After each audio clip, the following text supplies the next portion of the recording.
إن الحمد لله نحمده ونستعينه ونستغفره ونعوذ بالله من شرور أنفسنا ومن سيئات أعمالنا من يهد الله فلا مضل له ومن يضلل فلا هادي له وأشهد أن لا إله إلا الله وحده لا شريك له وأشهد أن محمدا عبده ورسوله Assalam Aleikum wa Rahmatullahi wa Barakatuhu. And Jazak Allahu Khayran to the brother for the introduction. It's been reported in Bayhaqi that Rasulullah sallallahu alaihi wasallam, he informed us about a number of matters in relation to the hour. Which hour are we talking about? Not the time for sahri or iftar, but talking about the hour, Yawm al-Qiyamah. Rasulullah sallallahu alaihi wasallam, he said there will come a time in my ummah when there will be nothing left from the deen of Islam but its name. So usually I was with some brothers last night, and I was saying there's a sort of bid'ah that we make whenever we give the talks. We give the talk and then you ask the questions. But I like to turn it around, where I ask you the question. So I ask you the question today. Is it not the case today that we're living close to that hour? Are we not close to that hour where Rasulullah sallallahu alaihi wasallam, he said there will be nothing left from Islam except his name? How many people you meet them and they say, my name is Muhammad, or my name is Abdullah, I am the slave of Allah subhanahu wa ta'ala. Yet in his actions and his sayings, he's not slave of Allah. He becomes slave of his own dirham, slave of his own tummy. He becomes slave of his own hawa. Isn't that what we find today? And Rasulullah sallallahu alaihi wasallam, he went on to say, and nothing will be left from the Quran except its letters.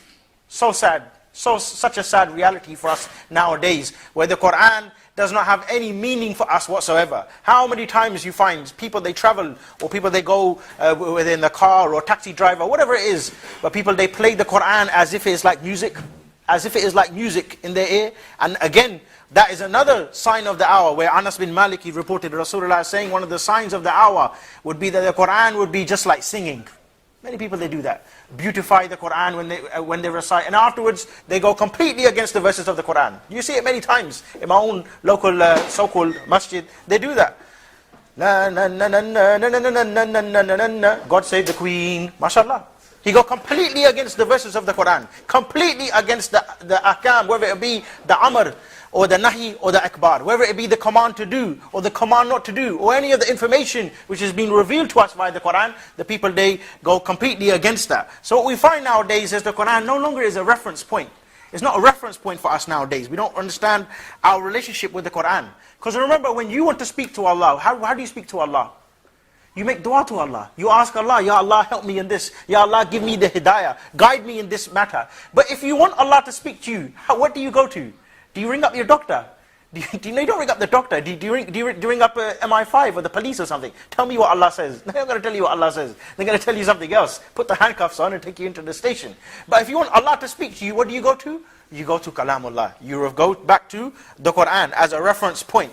And Allah subhanahu wa ta'ala, he informed us with regards to the Quran being as a reference point to us in the ayah. In Surah Al-Nisa, the ayah said in the Quran, A'udhu billahi minash shaitanir rajim, Bismillahir Rahmanir Rahim, Ala wa rabbika la yu'minuna hatta yuhakimuka fima shajara bainahum, thumma la yajadu fi anfusihim harja'an mim qadaita wa yusallimu taslima. By your Lord, they cannot be believers. Oh Muhammad, those people who claim La ilaha illallah and Muhammad Rasulullah, they cannot be believers until they make you a judge in every dispute amongst themselves, and they find in themselves no resistance against your decisions, and they accept them with full submission. The ayah described to us exactly what our relationship is with the Quran. From this we understand that we refer to the Quran. We find no resistance against any of the commandments of Allah subhanahu wa ta'ala, and we accept them with full submission. Which is what we understand. What does Islam mean? Many people, they don't understand this. People, they say Islam comes from the root word salama, just means peace. Peaceful, peaceful, peaceful, peace. It doesn't mean that. Whereas we understand Islam, al-istislam, complete submission. The one who is Muslim, he says, I have submitted myself according to the will, to the command and the order of Allah Azza wa Jal, Allah Almighty. He submits himself completely. So he understands this. وَنَزَلْنَا عَلَيْكَ الْكِتَابَ تِبْيَانٍ لِكُلِّ شَيْءٍ. That we sent this Quran, Allah Azza wa Jal, he said we sent this Quran as what? Just as some reference point on a Friday, or just Ramadan? Because we find this now. Many people, they will become Ramadan Muslims. Ramadan Muslims. Only in month of Ramadan, you see him inside the masjid. Only in month of Ramadan, he says, I'm going to start praying 5 times a day. Man never prayed before ever in his life. But in this month, he becomes not whatever he doesn't want to become Muhammad or Abdullah. No, he becomes Abu Taqwa. He becomes the father of all taqwa. But then when Eid comes, subhanallah, lahya comes off, tight jeans come back on, he's in the car, he's got the girl in the back, he's maybe got a donkey in the back as well, I don't know. Yeah, he's completely away from the deen. All the taqwa goes completely out the window. So because people, they don't understand that the Quran, it is a tibyan, it is a clarification for all matters, for everything, for every dispute I have. Go back to the Quran. You go back to the Sunnah, and you will find an answer within there. So many people, I remember that I used to work in a bookshop, and one uncle, he came in there, he said, I got a problem with my son. He said, I want a ta'weez. I said, what do you want a ta'weez for? He said, no, the only thing that can help my son is a ta'weez. We pulled out the Quran, we gave him one eye. He said, I don't want to hear what the Quran says. What do you mean you don't want to hear it? A'udhu billah. You don't want to hear what the Quran it says. I'll give you a solution for what Allah says in the Quran. He says, give me ta'weez. And afterwards, he doesn't want to listen. 2 years later, we find out his son's become a drug dealer, or he's become something like that. So he's gone completely off the rails. Why? Because Quran is no longer a reference point. How many families we know? Amongst our own selves, I'm sure some of us, or majority of us in our family, we know that one dodgy cousin. The one dodgy cousin. She doesn't cover, or he doesn't pray, he's into drugs, he's into music. Why is that? You know why? Because the Quran was never a reference point within the house. That's why the Muslim home is so important for us. This is where the tarbiyah will start, where you will nurture those children, that you make Abu Bakr as-Siddiq as your example, Uthman as your example, Ali ibn Abu Talib as your example, Rasulullah sallallahu alaihi wasallam as your example. But if you do not teach that within your home, then how you expect a man to become like muwahid or soldier for Islam outside when he goes into society? Because definitely the society will be stronger than the individual.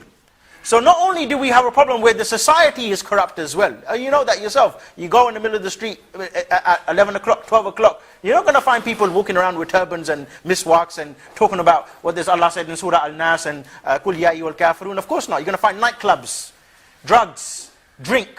All of these problems which affect us as Muslims, we need to realize that. Problems of society is my problem. We are not individualistic people. People that say, why are you so concerned about that prostitute over there? Mind your own business. No, I don't mind my own business. She is my business. The one who permits that, that is my business. Yeah, not my business as in like, she works for me, anything like that. You take my words out of context now. Yeah. But the problems, they are our problems. And more than that, what is greater than just that is also which comes from the very beginning, is our problems within our own home. They are our problems. Unless we don't refer back to the Sharia, then problems not going to be resolved. So you have to understand that Kitabullah, the Quran, is unlike any other book. It's unlike any other book, because the Quran is something which shook the Quraysh. It shook the Roman Empire and the Persian Empire inside Mecca. Before even Yathrib being known as Medina, the Romans and the Persians, they were discussing. There's one man over there called Muhammad sallallahu alaihi wasallam. There's one man, and he's talking about worshipping one God alone, without any partners. This is the message of Islam. Why do we want to become so, I want to go and get a PhD just to discover what is Islam? The deen is so simple for us to understand. The whole deen is based upon what? To worship Allah alone exclusively, without to associate any partners with Him. To give up all false deities, la ilaha, then illallah. To give up all false al-arbab, al-andad, all false aliyah, anything that you follow, you obey, or you worship instead of Allah, and then you believe in Allah. You submit to Islam, you submit to Allah exclusively, without any partners. So that shook the Quraysh. And there's one ayah which tells us exactly about the book that shook the world, which is the title of the topic today. The book that shook the world. Why did it shake the world? The ayah said in the Quran, in Surah Al-Naba, Amma yatasalun, that they are talking. What are they talking about? People are talking, everyone's talking now, everybody's whispering. What are they talking about? Allah Azza wa Jal, He informed us in this ayah about the conflict which is going to occur between the people of Haqq and the people of Batil. They spoke about the news which was spreading via the message of Rasulullah, that he was calling for La ilaha illallah. He was calling for Lat, Uzza and Manat and all of those false gods to be eradicated, not to be worshipped, not to be referred to, not to be made a reference point, and affirming the belief in Allah subhanahu wa ta'ala. So here, Allah is asking the question, what are they talking about? And then Allah, He answers us as well. Who better to answer than Allah Himself? He went on to say, Anin Nabal al-Azim, the great news. Allah, He informed us now about the great news. What's the great news? About the message. The message about the Nabi who came with the message, the news that the messenger he come with. That this revelation which has come from the seventh heaven. There's a revelation which has come down from the seventh heaven. And because that news has come out, sallallahu alaihi wasallam, he is declaring that there is only one God worthy of worship. So at that point, the Quraysh, they start to gather together. They start to have meeting together. They start to become worried. What they become worried about? Because what were they discussing? What was the problem for the Quraysh with the Rasulullah and his companions? Because today we find there are people who have a problem with Islam today. And don't take my word for it. Go on the YouTube and you will find out yourself. On September the 11th this year, they will have something called Burn the Quran Day. They had something already called Draw Muhammad Day. They also had cartoons which they drew of our beloved messenger. So what is the problem for them? The same problem which the Quraysh they had. What the Quraysh concerned about this brother's beard? He wasn't around at that time. Not worried about his lahya. They weren't worried about my lahya. They weren't worried about the shawarkamis. Are they worried about the niqab?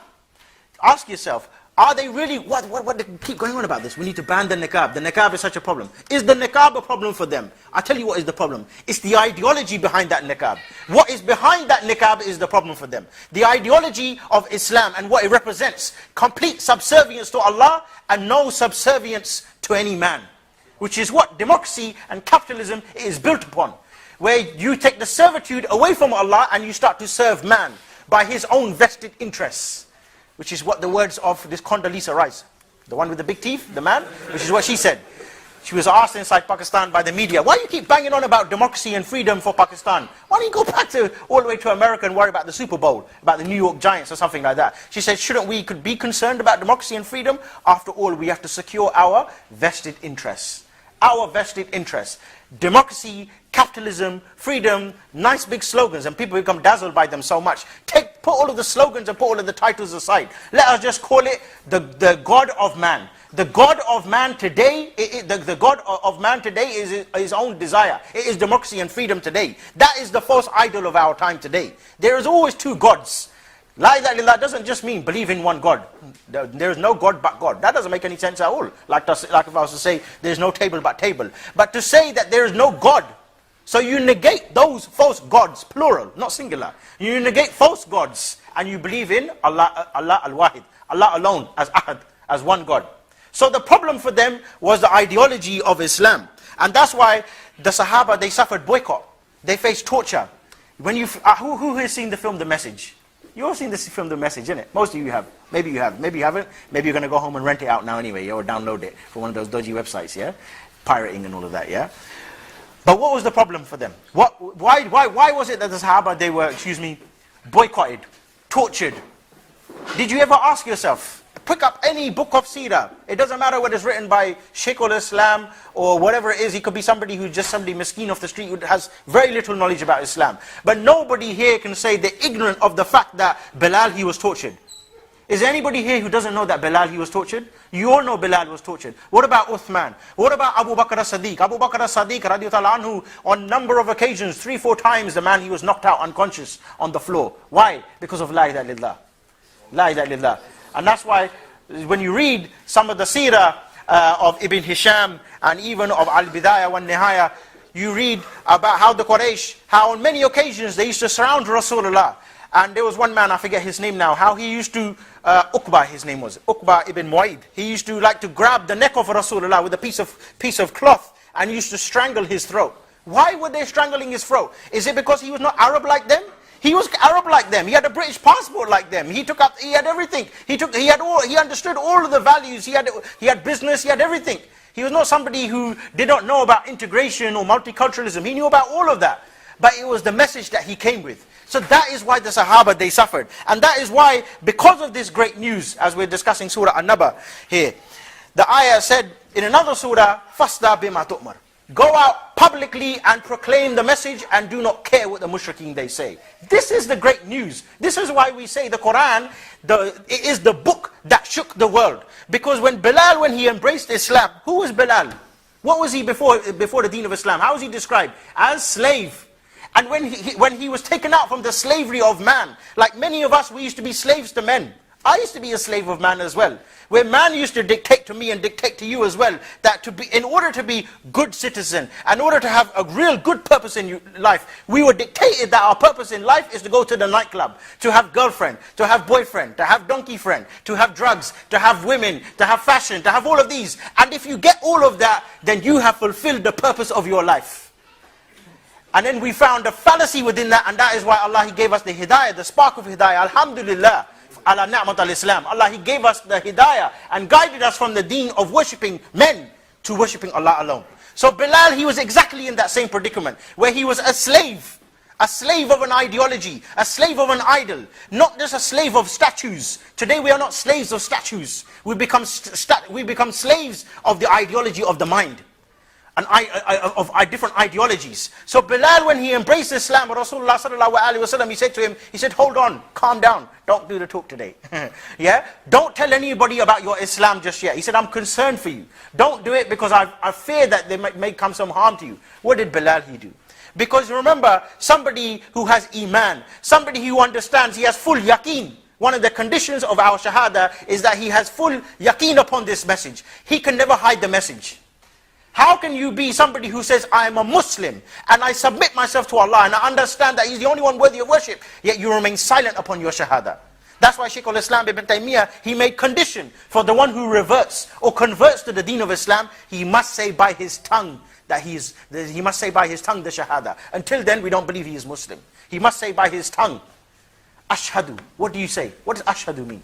I bear witness. Bear witness to what? I didn't witness anything. I didn't see anything. I didn't hear anything. I just hide underneath the table. That is not the deen of Islam of the Sahaba. So when Bilal, when he bear testimony that there is nothing to be followed, obeyed and worshipped instead of Allah, for 3 days he could only contain it. Within 3 days, he couldn't hold back. He went to the front of the Kaaba, in front of Downing Street of his time, with 360 idols were being worshipped. And what did he say? He said, failure is the one who worships you. Failure is the one who worships you. Is that us today? Because we say, Rasulullah, uswa hasana for us. He is the best example for us. And wallahi, my dear brothers, we can never ever talk about the life of Rasulullah. We can never ever discuss the struggle or the message of Rasulullah without to discuss his companions. Without to discuss his companions. When the ayah described when Rasulullah went in the cave with his friend. Who was his friend? Who was his friend? Abu Bakr. You cannot talk about Rasulullah except without to discuss his companions. When we discuss in the month of Ramadan about Ghazwat al-Badr, Battle of Badr, when him and his companions, when they were in the middle of the battlefield, just before they were about to go to the battlefield, and Allah sent down His sakina, His tranquility upon those companions. He sent down His tranquility upon them and purified them. Who were they? Was it you? Was it me? Was it Zayd? Was it Ubayd? Who was it? Was it your sheikh? Was it my sheikh? It wasn't anybody. It was the companions. When we talk about Surah Al-Ashab, what Surah Al-Ashab discussing? Ghazwat al-Handaq, about the battle of the trench. Who was in the trench? Rasulullah on his own? Of course not. Go and give me one hadith. Show me one hadith without any narrator within it. You can't. You can't. You have to mention al-Mu'mineen, Abu Hurairah, Abu Bakr, Umar. So, Bilal, when he came out and he declared the message, that shook the empire. So you have to understand that the message of Tawheed is going to shake the Quraysh. It's going to shake the Quraysh. So just by those first couple of ayat and just by those simple steps that the Sahaba they took, where they understood the haqooq of Allah subhanahu wa ta'ala, that the haqq it must come out, the Quraysh they've been completely shaken. And this is what the people they don't understand nowadays. That the message of Islam, it is meant to shake the idol. It is meant to shake the idol. The haqq is meant to come out and confront the batil. There's always going to be fistatain, two camps. Camp of iman and camp of kufr. There's belief, and what's the opposite of belief? Disbelief. The opposite of the haqq is going to be the batil. There is going to definitely be this confrontation. What people they tell us today is, and they're not wrong in this, but they say Islam is just about good akhlaq, good manners. And that was Rasulullah. Rasulullah, he just came to perfect the morals of the people, the good manners of the people. For your information, the Quraysh, as far as they were concerned, they had good manners. Like today, if you say to anybody, we're here to correct the British values. What's wrong with British values? They'll call you fundamentalist, extremists. Are you against British citizen? Are you a member of Al-Qaeda? No. Do you know where Al-Qaeda is? No, I don't know. Well, arrest this man anyway. Maybe he's the chef of Bin Laden. You know what I mean? The chef of Bin Laden. Honestly, these people are completely crazy. They arrest everybody inside Afghanistan. He's the chef of Bin Laden. He's the driver of Bin Laden. I'm sure when they arrest the chef of Bin Laden, they ask him, what kind of meat does Bin Laden like? Yeah, he likes white meat. Write that down. What kind of white meat? American meat. Maybe they ask him that. Allah Alam, I don't know. Just in case somebody tries to arrest me after the talk. Yeah, you see. But this is what people they say, that Rasulullah, he just came to perfect the akhlaq and the morals of the Quraysh. The Quraysh, they had good morals. As far as they're concerned, their good morals, the noble deed for them was, if you have a daughter, what do? Get her married to some Mirpuri? No, you bury her alive.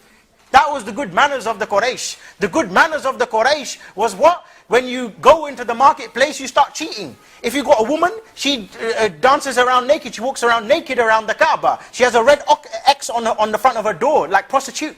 That is the good values today.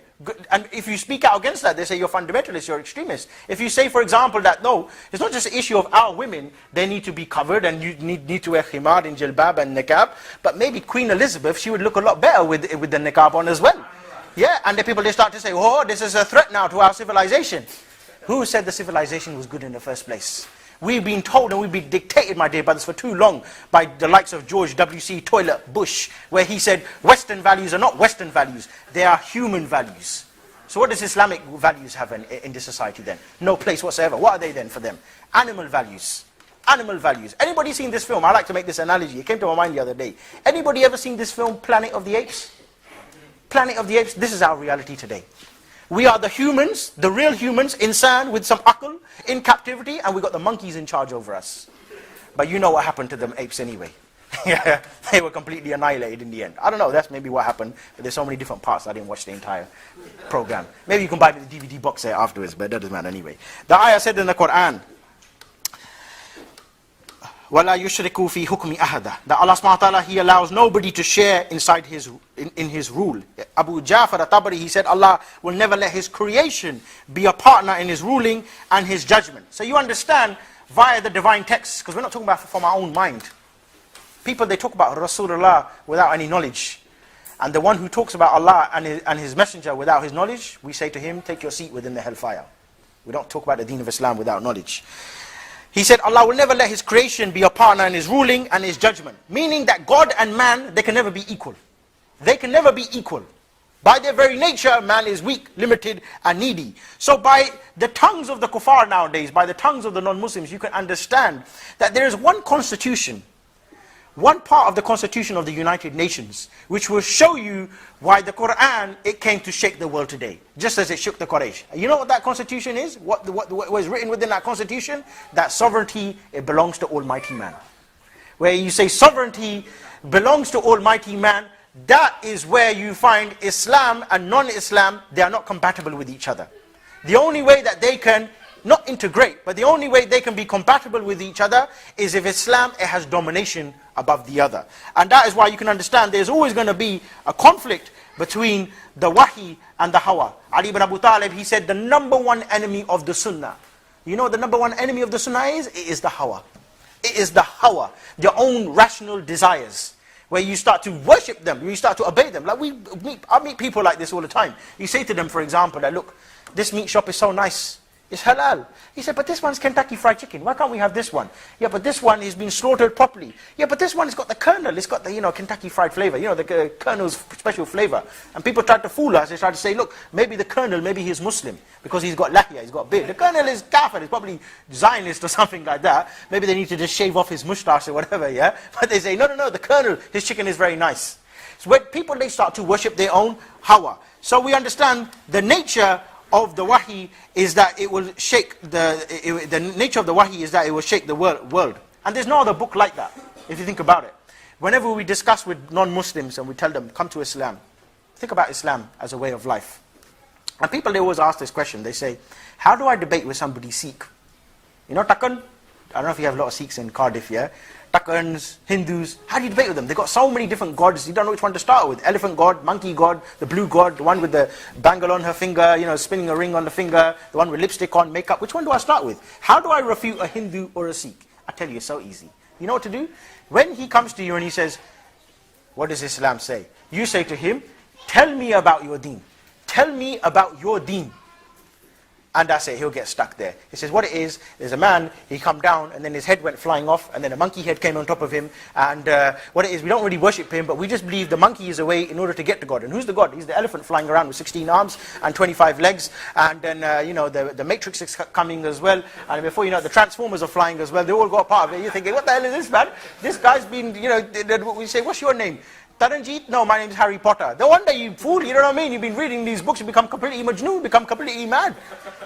You see? So, the monkey god, or the book of the monkey god, it doesn't have any solution. If you tell them now, look, we believe in God, yeah? Let us come to common ground now. Some form of common ground now, yeah?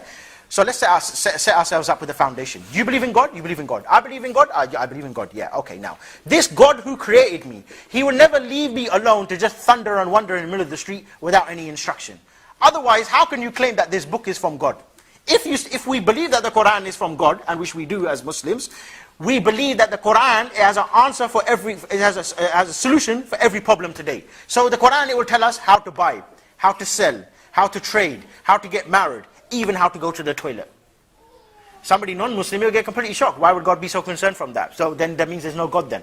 Because the one who created you, surely He would give you an answer for all of your problems. Otherwise it can't be from there. Like if I have an iPhone here, it's an old one, 2G one, yeah? But if I go on iPhone here, and I try to sell it to you with the manual of a Nokia, would you take it off me? Of course not. You said the manual doesn't operate it. So how is it that man, you can claim to believe in the monkey god? Why is it the monkey god can't tell him how to go to the toilet? Because all the monkey god says is, get me some dudh, get me some kela, some banana, and just feed me. And then some other crook, Patel, will come from the back, and he'll just grab the bananas, and he'll just sell them inside his cash and carry. His deen is complete batil. His deen doesn't give him any solution. Whereas we believe that the Quran, it gives you the solution. And that's why it shook the world. That's why the Quran, it shook them. The ayah went on to say, in the same surah, it said, الَّذِي هُمْ فِي مُخْتَلِفُونَ, that they disagree. That some of them, they disagree. Some people, they agree. Some people, they disagree. So the discussion is starting to go on now. Why do these Muslims, why do they want their own identity? Yeah, why did they cover? Why did they say that there's only one God? You know why? What was that disagreement about? Is, as I said, there is going to be a conflict between the haqq and the batil. And the ayah said, وَقُلْ جَاءَ الْحَقِّ وَدَحَقَ الْبَاطِلِ, that the truth, it come, the haqq, it come to smash the batil. That is the nature of the haqq. If it's the haqq, it came to smash the batil. Otherwise, don't claim it's the haqq. It means you're a liar. And Allah protect us from this. Allah protect us from this. Where we say the shahada, my dear brothers and sisters, where we say the shahada, we bear testimony that He is the only one worthy of worship. Even the shahada, my dear brothers and sisters, will be a witness for us on Yawmul Qiyamah, or will be a witness against us. How many of us, we say Allahu Akbar, Allahu Akbar. We believe Allah is the greatest. But do we really believe that? Do we really believe Allahu Akbar? Forget asking the Imam now, give me tafsir of Surah Al-Baruj. Give me tafsir of Surah Al-Baqarah. That's a long one. If you ask him that one, that's a tough one. You're never going to finish that one. That's going to take a long while. But just tell me, Ya Shaykh, tell me the meaning of Allahu Akbar. Because you said Allahu Akbar. But then I saw David Kamroon, he walked inside the masjid and he started giving me Jummah Khutbah. But you said Allahu Akbar. I thought Allah is Akbar in everything. In all of His names and His attributes. In all of His asma sifat. But you took one of those names and attributes and gave it to man. How does that look like now? How does it look like that? Try yourself. Try yourself just going home, for those of you who are married.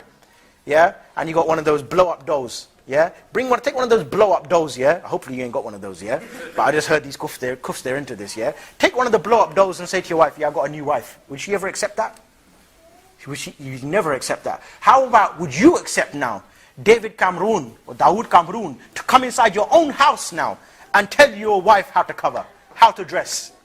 Would you? Put your hand up, seriously. Maybe there's somebody with no hayya who would accept that. Dawood Kamroon, Sheikh al-Islam, yeah, David Kamroon, yeah, to come inside your house and tell your wife, don't wear that niqab, that one I don't like, wear this one, it's a little bit better.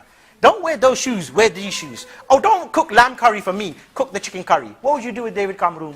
Don't even tell me, you'll get arrested for terrorism. Yeah. So how is it inside your own home, you don't accept David Kamroon or Dawood Kamroon to legislate law and order within your own home, but David Kamroon, he is legislating for all of your sisters, for all of your brothers. In fact, he's not just legislating for them, he is legislating and commenting above the Sharia of Allah subhanahu wa ta'ala. How is that the case? That's why I said the Shahada can be a witness for us, or it can be a witness against us on Yawmul Qiyamah. May Allah make it a witness for us on Yawmul Qiyamah. The ayah went on to say in another ayah in Surah Al-Anbiya, the ayah said, Allah, He described about the haqq. Again, talking about this conflict between haqq and batil, about how the Quran shook the world. That's why we talk about the book that shook the world. Allah said in Surah Al-Anbiya, Surah 21, verse number 18, how He threw the haqq against the batil. This is how the verse being described. It destroyed the head of the batil. And anything else which is batil, which tries to stand up as another form of representative of the camp of kufr or camp of shirk, then this head will be removed once more. Meaning that batil, it will be destroyed again. So you can understand that there's going to be this haqq. There's going to be a struggle between the haqq and the batil. And there's one surah which makes that very clear for us. This one surah is known as the surah of At-Tawheed. It is described as 2/3 of the Quran in Sahih Bukhari and Sahih Muslim. And this surah, Rasulullah sallallahu alaihi wasallam, he used to read it in Salatul Fajr and Salatul Maghrib. Why is it so powerful? Why is this surah being described as 2/3 of the Quran? Because when the Quraysh, when they were discussing about their gods, they were saying, this is our God. This is George Bush, and he can't even spell the word banana. And he represents the God of democracy. And this is another one, Gordon Brown. He's always miserable. He's always in the mood. And Tony Blair, he's flying around somewhere in the Middle East to try and make peace. Yeah, he's an envoy now in the Middle East. Yeah, these are all our false gods. There's Lat, there's Uzza, there's Manat, there's all of these false gods. And Rasulullah sallallahu alaihi wasallam, he was passing by, and they asked him. They said, tell us about your God now. What did he say? Like today, people they ask us, tell us about Siyam. Why do you fast? Oh, it's about the poor people inside Africa. Where did the ayah say anything about poor people inside Africa? I never read anything about poor people inside Africa. The ayah said, Kutiba Aleikum Siyam. The fasting being prescribed unto you like those before you. So why? So you may obtain the taqwa. It's an answer for it. Don't just make it up. It's because of the poor people inside Africa. That's what those dodgy sheikhs, they're the ones who tell us about the poor people inside Africa. Yeah? The Rasulullah sallallahu alaihi wasallam, he said to them the ayah, Qul huwallahu ahad. The verse, so strong. Allah here in this verse, He never said wahid. Qul huwallahu wahid. No. Qul huwallahu ahad. Allah is ahad, meaning in His majesty, in His greatness. There is nothing like Him. In His rububiyyah, in His uluhiyyah, in His asma wa sifat. Meaning He left no room whatsoever. You know when this surah, it was revealed, not this surah, but just this one ayah, the first verse, that Allah is ahad. One man, he stood up and he said, by God, that is not the speech of man. And he testified, Ashhadu an la ilaha illallah wa ashhadu anna Muhammadan Rasulullah. Just by that one verse, not the entire surah now, by the first verse, Allah is one as ahad. He said, that is not the speech of man. The verse, it went on to say, Allahu Samad. Imam At-Tabari, he said in the tafsir of this ayah, Abdullah ibn Abbas, he said, As-Samad, he is perfect, complete in his knowledge, in his honor, in his might, in his capacity, and he is not in need of the creation, and all of the creation is constantly in need of him. Meaning, Allah is the only commander. He is the only one who gives life, takes life, and He is the only one who is the legislator. The creation are constantly in need of Him, and He is not in need of the creation to comment above His verses. This is why the Quraysh, they were completely shaken. The surah went on to say, Lam yalid wa lam yulad. He does not beget, nor was He born. Yeah? So Allah Azza wa Jal, He left no room whatsoever. Because the Quraysh, or Mecca at that time, there was no Christians there. The Christians, they were in Abyssinia. So Allah Azza wa Jal, He left no room for even for those people who would try to say that God, He has a father. This issue of Trinity didn't exist amongst the Quraysh. Allah, He left no room. Then the surah went on to say, وَلَمْ يُكُلْ لَهُ كُفُوًا أَحَدٍ. And there is nothing like Him. Meaning He completely finished it. Completely, the surah, it completely demolished any idea that there's another God instead of Allah, or there's any similarity between God, between Allah Azza wa Jal and between any of those other creations, and that Allah, He is Akbar. He is Ahad alone. One, and we worship Him, al-ifradullahi bil-ibadah. Fi kulli asmahi, fi sifatihi, fi af'alihi. That we worship Allah Azza wa Jal alone in His names, in His attributes, and His commands, exclusively alone, without to associate anybody in any of His names or attributes, or any of His functions alone. So the one who says, for example, and we know the greatest crime that man can commit is what? The shirk, to associate partners with Allah. The man who says that God is the creator, and Dawood Kamrun is the creator, we say this man, he commit the shirk akbar in his functions. And likewise in his names and his attributes, the one who says God has the right to legislate, and man, he is associated with Allah subhanahu wa ta'ala. And that is the shirk akbar. So the Quraysh, they understood the implications of this. They understood the implications of Allahu Akbar. They understood the implications of Ahad. That's why the ayah went on to say in the same surah which we were discussing previously, Surah Al-Naba, قَلَّا سَيَعْلَمُونَ. They are going to know. Those kuffar, they are going to know about the great news that they're discussing about La ilaha illallah. They are going to know. And then Allah, He affirmed it even further. ثُمَّ قَلَّا سَيَعْلَمُونَ. Allah affirmed, and they will know. Those people, they will know. And they did know. Because understand the responsibility and the message which Rasulullah came with. He didn't come with Islam just to integrate or just to isolate himself. When the conquest of Mecca happened, what did Rasulullah do with the idols? Did he polish them? Did he say this is good civilization? We need to respect those false gods? The ayah came down. وَقُلْ جَعَ الْحَقِّ وَدَحَقُ الْبَاطِلِ. He ordered those idols to be destroyed. And when those Quraysh, they came, they said, come on, Ya Muhammad, why don't you give us a couple of days, a couple of months? Why can't we just compromise? Give us a little bit more time. Let us just, detach ourselves. We love these idols too much. He said, no. Either you destroy them or I will destroy them. That is the Nabi. Nabi of Tawheed, Nabi of Wala and Bara, Nabi who understands that God is the only one who has the right to legislate. God is the only one worthy of worship. And any idol which stands in our way of us following, obeying and worshipping His commands, that idol, it needs to be destroyed. That idol, it needs to be removed. So what about in our reality today, where we find man, he wants to set himself up as a rival with Allah subhanahu wa ta'ala? How we remain silent? How we remain silent upon this? How is it that we claim that we believe in Allah, that we worship Him alone exclusively, yet we allow man to come and take one of the attributes of Allah to himself? So Rasulullah sallallahu alaihi wasallam, he understood the nature of this call. That's why when he went to Mount Safa, like the mountains inside Cardiff, you can say, one of the biggest mountains. What's a big mountain inside Cardiff? Huh? Everest. Everest is inside Cardiff. I didn't know that. Okay, that one. Okay. The big Snowdonia. The big Snowdonia. Yeah? The Messenger Muhammad sallallahu alaihi wasallam, he went to Mount Safa. And he said, Ya Bani Hashim, Ya Bani Abdul Muttalib. Let us link it to our reality. Ali bin Abu Talib, when he said, when we read the Quran, we read the ayat as if the ayat just come down now.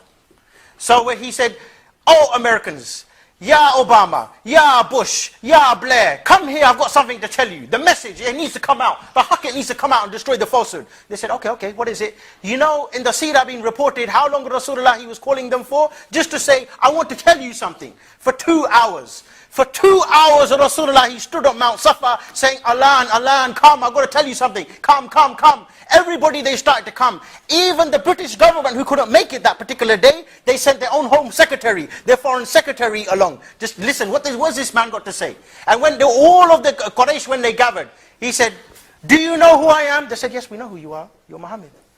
And he said, and what if I was to tell you that there was an army gathering behind this mountain, behind Trafalgar Square, behind London, behind Cardiff, with weapons, ready to destroy you? What would you say? You know what they said? We would believe you without to see them. You know what that means? Meaning full yaqeen. If this brother, he tried to sell me his car, 7,000 pound car, yeah? I don't care if you're my best friend. I'm going to check if there's any rust underneath that car. Yeah? Don't tell me, yeah, wallahi, thumma wallahi. No. I want to check underneath that car. I want to check that engine. It's very good service. Usually that's what people say. When you want to sell something, it's like gold. But when you want to buy something, it's a piece of rubbish. Yeah? That's what people, they do when you buy a car. It's a very nice car. Inside his heart, he knows that's the one. I was looking for that model, that Jaguar, all this time. But let me just make some excuse. How can I get 500 pound knocked off? I don't care. Aki goes out the window now. The sunnah is the haggle anyway. Yeah? So he was completely, they didn't say that. They never said, yeah, we believe you, but you got to prove it to us. Where's your dalil? Where's your evidence? No, he's Muhammad al-Amin. They said, we believe you, O Muhammad. We believe you, O Muhammad, without to even see them. And he said, and what if I was to tell you that there is nothing to be followed, obeyed, and worshipped instead of Allah, and I'm His messenger? What did they say then? Well, hold on now. This man, he's declared war against us. He's declaring that his God is more superior than our gods. Abu Lahab became at that time. And what did he say? He said, curse you. La hawla wa la quwwata illa billah. He said, curse you and what you call us to. And what did Allah subhanahu wa ta'ala do? What ayah was revealed at that time? Surah Al-Masad. The ayah said, Tabbat yada abi labi wa tab. Perish the hands of who? Abu Lahab. And notice here, his name Abu Lahab that's his real name, but he's got another name as well, Abdul Uzza. Abdul Uzza was his name, which a lot of people, they knew him by, but Allah said, no, we're not going to call you Abdul Uzza now. We're going to address you by your name, Abu Lahab. What does Lahab mean? Rajulun Lahab. Lahab means the hot one. Abu Lahab, when you think about Abu Lahab, what comes to your mind? Nick Clegg, innit? Yeah? Or Tony Blair, Makru Shakal. Yeah? Somebody complete ugly. Abu Lahab, for your information, was somebody very good looking. He was somebody very good looking. I'm not gay, but I'm just telling you, see, this is what's been reported by the Seerah, that they said Abu Lahab was somebody very good looking. Lahab, in the Arabic language, it means the very hot one. You know, like he's very hot, he's a bit of a hunk. He's very good looking. Yeah? So Allah said, don't worry, you're Lahab in this life, you're going to be Lahab in the hereafter as well. Yeah? So perish the hand. Now why his hands now? Well, why not his head? If you're somebody who's terrorist, then you'll say, off with his head. Yeah? Why his hands now? What's his hands done? You know what he done with his hands? Is what they used to make the law and order via their hands. Via those false gods. So perish him and his hands. What does his hands make? Law and order. Because those idols at that time, they weren't just statues who just used to sit there, like Gordon Brown. No, when people used to want to open up a business, they used to go to those idols. They used to say, Gordon Brown, I know you're a bit thick and you're a bit stupid, and you don't know anything, yeah? But still I'm going to refer to you. Should I open up this business or not? It's a cash and carry. I'm going to import some dal from Afghanistan, and I'm going to get some rice from China, and then we're going to get some chicken and inject some water inside it and do some fraud. Is that allowed? What do you think? Is that a good idea or a bad idea? And his home secretary who's sitting there, yeah, who's probably doing some fraud but claiming some money as well, yeah, she said, okay, no problem, what you do, get 2 pieces of paper, yes and a no, put it underneath the 2 heads of Gordon Brown and George Bush, and you just change it around, yes or no, yes or no, that one yes, oh, very good idea. That is the type of civilization that the Quraysh they used to have. That is how they used to legislate law and orders. The way they used to buy and sell within the marketplace. We all know about the trading of the stone, how they used to cheat within the marketplace. And the ayah was revealed about that. Yeah?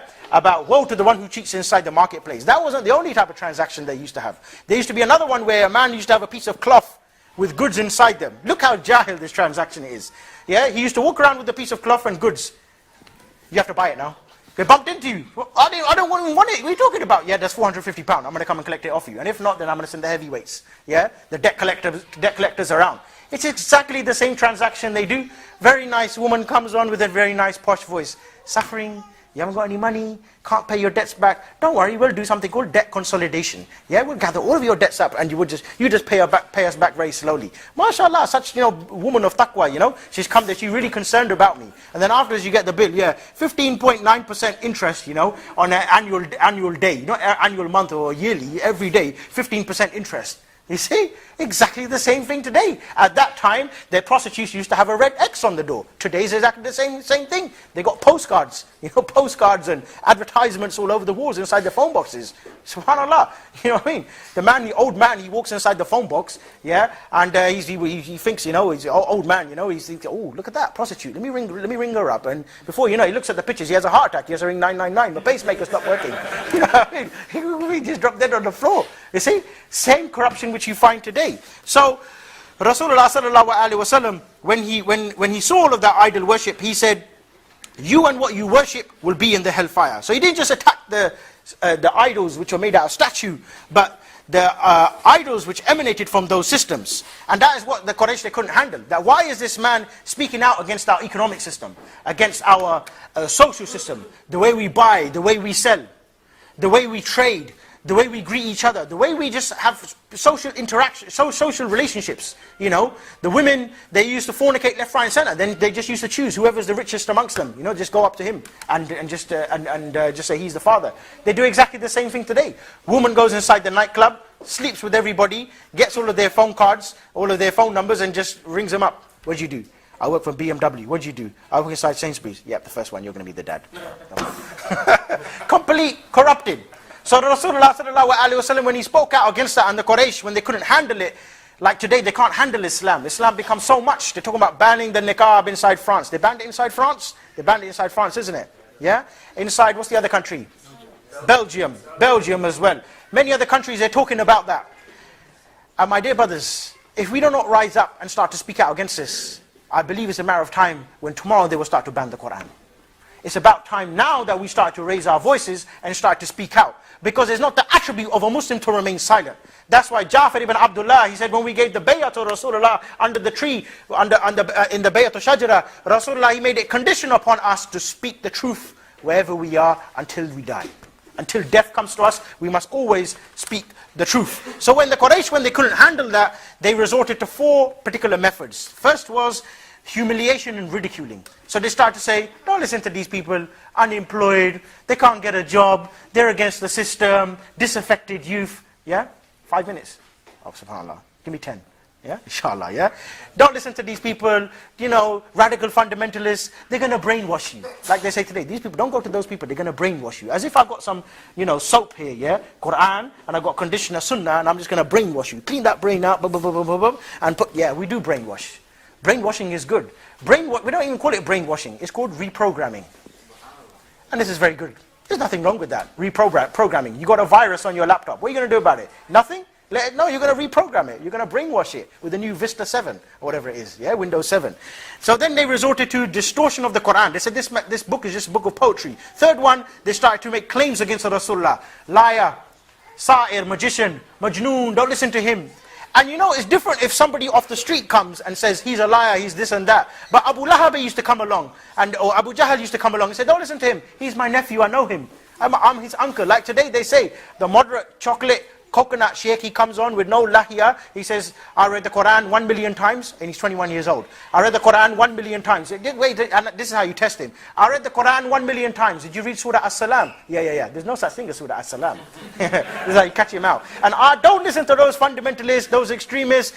We know the real Islam. So they started to call him all of that. Then after that, the fourth method they used was compromise. And offer him position and power. And Allah Azza wa Jalla, He said, they wish for you to compromise, so that they will compromise. And they came to Rasulullah and they said, look, what do you want? You want money? You want women? You want power? And in fact, look what they offer Rasulullah and what they offer us today. Today they say, if you vote for me, I will open up your mosque. You know what they said to Rasulullah? Forget masjid. They said, we will make you prime minister. We will make you president over us. You share power with us. You rule over us for 1 year, and we rule over you for another year. What did he say to them? Qul ya ayyuhal kafirun.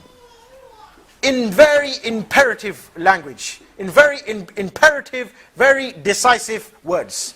Like 3 times somebody says, Ya Ahmed, Ya Ahmed, Ya Ahmed. 4th time he's going to kill you. Qul ya ayyuhal kafirun. Listen up, Mr. Kafir. Ya ayyuhal kafirun. Listen up, Mr. Kafir. Like that. Very simple. Qul ya ayyuhal kafirun. La a'budu ma ta'budun. I do not worship what you worship. And you do not worship what I worship. And I will never ever worship what you worship. Lakum deenakum waliyadeen. And you to your deen and me to my deen. Meaning no integration, no multiculturalism, no diversity, no tolerance. I got my own deen, you got your own deen. You got your democracy, we got our own sharia. You got your own free mixing, we got our own nikah. You got your own homosexuality, we got our own social system. We got our marriage, we got our own deen. You got your own cheating within the marketplace, your own credit cards. We got our own economic system. We got our own foreign policy. We got our own deen. What did the Quraysh, they respond with it? They said, these people are completely crazy. These people become those strangers, those ghuraba. And this is exactly what the hadith of Rasulullah sallallahu alaihi wasallam informed us about then and our reality today.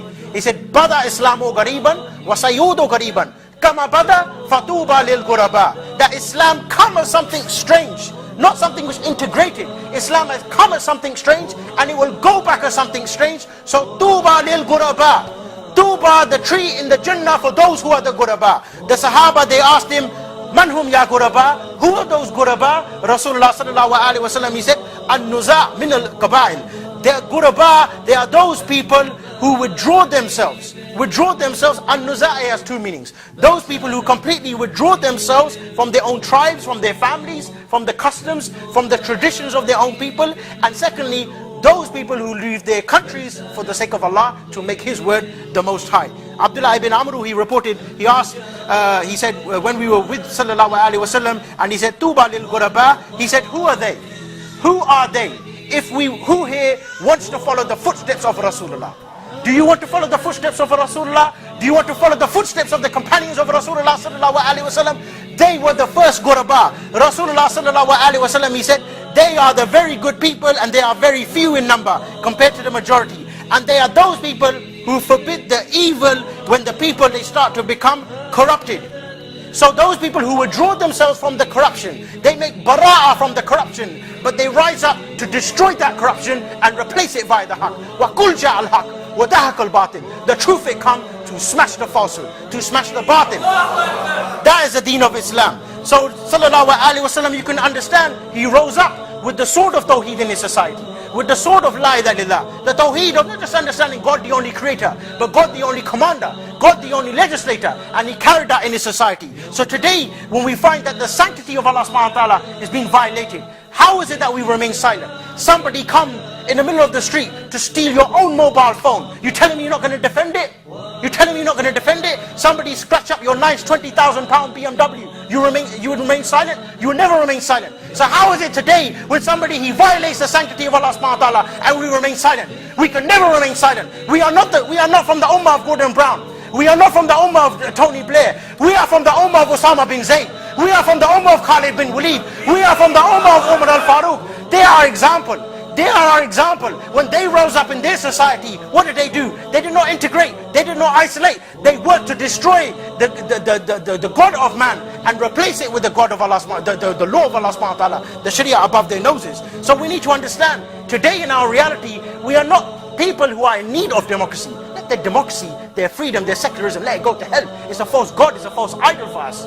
We never worship it. We never submit to it. We never obey it. Rather, we understand that we're not people who just want to go around and humiliating the kafir. I'm not trying to propagate that to you, but I'm trying to make you understand that you are not in need of the kafir. The kafir, he's in need of you. The kafir is in need for you to give him the message. This is the responsibility, the amana that you've been given as a responsibility. The deen is an amana, a responsibility for you to convey that message. The ayah said in the Quran, we made you as ummatul wasata, not just middle nation, but as the leading nation, to be witnesses over al-nas, over the whole of mankind. Yeah? And though that is a description of those ghuraba, that they carry that message. Those ghuraba, those strangers, if they are the strangers, if they withdraw themselves and they command the good and they forbid the evil, and they order the maruf, which is absent today, the tawheed, the presence of the munkar necessitates that you must order the maruf. The maruf is the tawheed, which is absent as a law and order today, which is why we have so many problems today. Our lands are being occupied. Our sisters are being raped inside Abu Ghraib prison. Did you know that? My sister is being raped. Your sister is being raped. Our brothers are sitting inside Guantanamo Bay. We sit here and we discuss, what are we going to have for iftar? He's going to have chicken, he's going to have lamb. How many dates? 1 or 2. We're fighting and debating and discussing over 8 rakah or 20 rakah tarawih. What would Rasulullah sallallahu alaihi wasallam do in our reality? His tarawih, my dear brothers, would be inside the battlefield, my dear brothers. His tarawih, my dear brothers, would be on the horse going all the way to the White House with the raya of Islam. He would understand that the sanctity of Allah subhanahu wa ta'ala is being violated. How is it that we remain silent? Those ghuraba, my dear brothers, they need to rise up today. Those ghuraba, they never fear the tyrants. Those ghuraba, those strangers, they never bow their head to the tyrants. Rather, they remove the head of the tyrants. They remove the head of freedom, the head of democracy, the head of secularism, and they replace it with the law of Almighty. Allah al-Hakam al-Adl, in al-Hukmu illa lillah. That should be our call, my dear brothers, when we understand the book of Quran. The book of Quran, it is the book that shook the world. It shook the world. It shook the Roman Empire, the Persian Empire, the Quraysh. 1400 years ago, my dear brothers, we have a responsibility. Allah gonna ask you, Allah gonna question you on Yawm al-Qiyamah. When you witness all of the munkar present, when you witness all of the fahisha, all of the haram, when you witness some man take my attribute and attribute it to himself, what did you do? What did you do? On Yawm al-Qiyamah, our hands, they will speak out against us. Our ears, they will speak out against us as well. Yes, our ears as well. Our ears, that you heard that this man, he was taking my attribute. That this man, he was violating my sanctity, yet you did nothing. Your eyes, it saw it. Your limbs, they witnessed it. Everything, it would testify against you. How is it, my dear brothers, that we become so relaxed and become so relaxed in all of this, where we know we've witnessed all of this munkar and we've remained silent? My dear brothers and sisters, if there's anything that you go away with today, understand the book, it shook the world. The Quran, it shook the world. It shook the Quraysh. That book, it needs to shake the world again. But that's not going to happen unless you and me, unless we don't work to make the word of Allah the highest. Meaning the book of Allah, it will shake the world, inshallah, once again. And inshallah, we will work for the sake of Allah. We will sacrifice for the sake of Allah. We will speak for the sake of Allah. And we will make the word of Allah the highest once again. Wa sallallahu sayyidina Muhammad wa ala alihi.